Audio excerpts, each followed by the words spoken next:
Histoire de l'Église de Don Charles Poulet, l'Antiquité, le péril doctrinal au IIIe siècle. 2. Les controverses trinitaires. Premièrement, le monarchianisme. Au début exprimé en des formules simples, la croyance à la Trinité ne fut pas en péril. Dès la fin du second siècle, le mystère inquiéta certains esprits raisonneurs. Il y avait danger que pour l'expliquer, ils n'exagèrent l'unité divine ou la trinité des personnes, modalisme ou adoptionnisme. L'Asiate Praxéas était venu à Rome dénoncer le montanisme et particulièrement sa fausse conception du rôle du Paraclet. Par réaction, il amoindrit si fort le Saint-Esprit qu'il absorba sa personnalité et celle du Fils dans la personnalité unique du Père, dans la monarchie, d'où monarchianisme. Dès lors, le Fils n'est autre que le Père incarné, souffrant et crucifié. Patripassianisme. Passé de Rome en Afrique, Praxéas se serait rétracté sous l'influence de Tertullien. Noète de Smyrne, partisan des mêmes doctrines, aurait formé une école d'où sortirent Épigone, Cléomène et Sabellius. Ceux-ci colportèrent à Rome la doctrine avec un certain succès. Au dire de Tertullien, on n'entendit plus bientôt que des gens parlant de monarchie. Monarchiam inquiunt tenemus. L'hérésie fut vivement combattue par Tertullien, Hippolyte et aussi le pape Caliste. Celui-ci, bien qu'Hippolyte l'ait accusé de mollesse, n'en condamna pas moins Sabellius. Dès lors, le monarchianisme n'eut plus grande vie en Occident. Il survécut en Orient, se répandant surtout en Égypte et en Pentapole. La doctrine patripassienne de Sabellius, ou sabellianisme, y était prêchée, modifiée. Ce n'était plus le Père qui souffrait. Ne cesse-t-il pas d'être le Père lorsqu'en s'incarnant il devient Fils ? Ne cesse-t-il pas d'être Fils lorsqu'il apparaît comme Saint-Esprit ? Il y avait ainsi pour Dieu, monade simple et indivisible, divers modes successifs d'être, ou modalisme. L'unité trinitaire était expliquée. Denis d'Alexandrie combattit le modalisme, mais en des termes qui pouvaient donner à croire qu'il favorisait l'erreur opposée. Il accentuait tellement la distinction des personnes en Dieu qu'il paraissait compromettre l'unité de nature. Son homonyme, le pape Denis, le rappela à l'ordre tout en condamnant la doctrine de Sabellius. Dans sa réponse explicative, Denis d'Alexandrie donna pleine assurance de son orthodoxie. Deuxièmement, l'adoptionnisme. Comme le monarchianisme de Praxéas, l'erreur opposée ou adoptionnisme fut le fruit des circonstances. Un riche chrétien de Byzance, Théodote, ayant apostasié pendant une persécution, s'était enfui à Rome où, pour excuser sa chute, il prétendit qu'en reniant le Christ, il n'avait pas renié Dieu. Jésus, en effet, était une créature humaine née d'une vierge. En vertu des grâces divines dont il fut orné au jour de son baptême, il avait pu remplir sa mission messianique. Devenu fils adoptif de Dieu, il demeurait pourtant un homme. Adoptionnisme. On a encore appelé ce système subordinationnisme, parce qu'il subordonne absolument le Fils au Père en mettant entre l'un et l'autre la distance qui sépare le Créateur de la créature. Excommunié par le pape Victor vers l'an 190, Théodote l'Ancien n'en parvint pas moins à organiser une communauté schismatique, cercle d'érudits plutôt qu'église, et où Platon et Aristote étaient à l'honneur. Mais si Jésus n'était qu'un homme, ne pouvait-il être surpassé par une autre créature ? Un second Théodote, dit le jeune, fils de Melchisédek, la plus grande puissance, ou la vertu céleste et la grâce principale selon leurs termes, fils de Dieu, médiateur entre nous et lui. L'adoptionnisme fut combattu avec vigueur par saint Hippolyte. Il troubla peu l'Occident.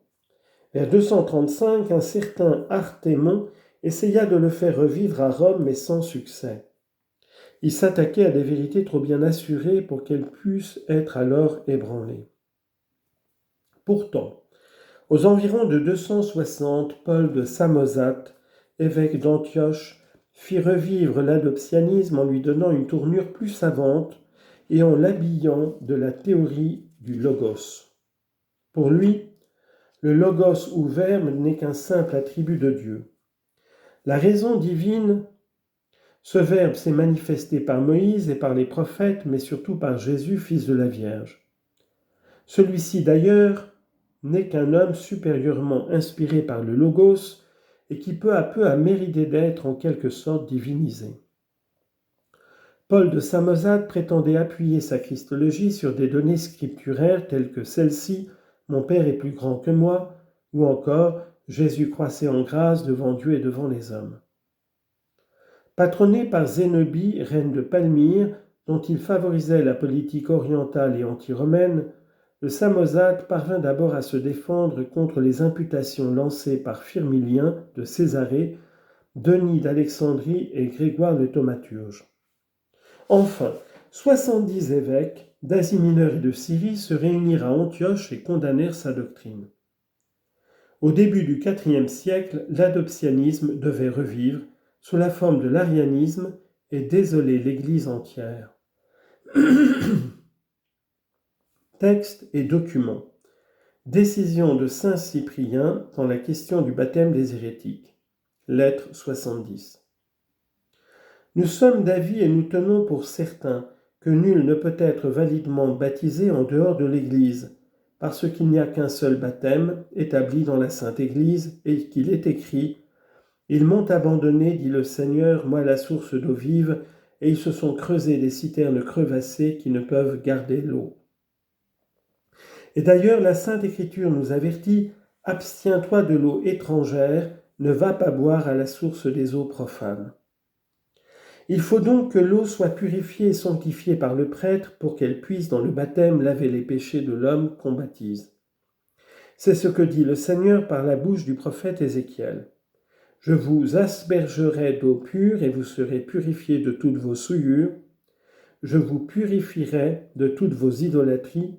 Je vous donnerai un cœur nouveau et je mettrai en vous un esprit nouveau. » Mais comment pourrait-il purifier et sanctifier l'eau, celui qui est lui-même souillé et chez qui n'habite point le Saint-Esprit ? Le Seigneur ne dit-il pas dans les Nombres « Tout ce qui touchera celui qui est impur sera souillé » ? Or, comment le baptiseur pourrait-il accorder à un autre la rémission des péchés, lui qui, se trouvant en dehors de l'Église, ne peut déposer ses péchés ? D'ailleurs, l'interrogation que l'on fait de baptême nous est témoin de la vérité de ce que nous affirmons. Quand nous disons aux catéchumènes « Crois-tu à la vie éternelle et à la rémission des péchés par la Sainte Église ?» nous entendons bien que la rémission des péchés n'est donnée que dans l'Église, tandis que chez les hérétiques, où il n'y a point d'Église, il n'y a point non plus de rémission des péchés. Que ceux-là qui prétendent que les hérétiques peuvent baptiser validement changent cette interrogation, ou bien qu'ils proclament comme une vérité que ces hérétiques à qui ils accordent le baptême ont aussi une Église. Il faut aussi que le baptisé reçoive l'onction, afin que, ayant reçu le chrème, c'est-à-dire l'onction, il puisse être loin de Dieu et avoir en lui la grâce du Christ. Or c'est pendant l'Eucharistie qu'est consacrée sur l'autel l'huile dont les baptisés sont loin. Mais celui qui n'a ni église ni autel ne peut consacrer l'huile sainte. Dès lors ne peut exister chez les hérétiques l'onction spirituelle, puisqu'il est bien clair que l'huile ne peut chez eux être bénite, ni l'Eucharistie consacrée. Qui donc peut donner ce qu'il n'a pas ? Ou comment peut-il faire des fonctions spirituelles celui qui a perdu le Saint-Esprit ? Dès lors, il faut baptiser et renouveler celui qui vient à l'Église, vide de toute grâce, afin que dans l'intérieur de l'Église il soit sanctifié par les saints, car il est écrit « Soyez saints, parce que moi je suis saint, dit le Seigneur. » Point de suspension. D'ailleurs, ce serait approuver le baptême des hérétiques et des schismatiques que de croire qu'ils ont pu validement baptiser. En effet, il n'est guère possible de leur concéder cela et de leur refuser autre chose. Si l'hérétique peut baptiser, il peut aussi donner le Saint-Esprit. S'il ne peut donner le Saint-Esprit parce que, séparé de l'Église, il n'est plus avec le Saint-Esprit, il ne peut non plus baptiser celui qui vient à lui, car il n'y a qu'un seul baptême, un seul Saint-Esprit, une seule Église fondée par le Christ sur Pierre, origine et raison de l'unité. Par le fait, puisque tout ce qui existe chez les hérétiques est vide et faux, rien de ce qu'ils font ne peut être approuvé par nous. Nous qui sommes avec le Seigneur, qui gardons l'unité du Seigneur, qui par sa grâce remplissons dans l'Église les fonctions du sacerdoce, nous devons répudier, rejeter et tenir pour chose profane tout ce que font les adversaires du Seigneur, les antichrists. Réponse du pape Étienne aux décisions de saint Cyprien.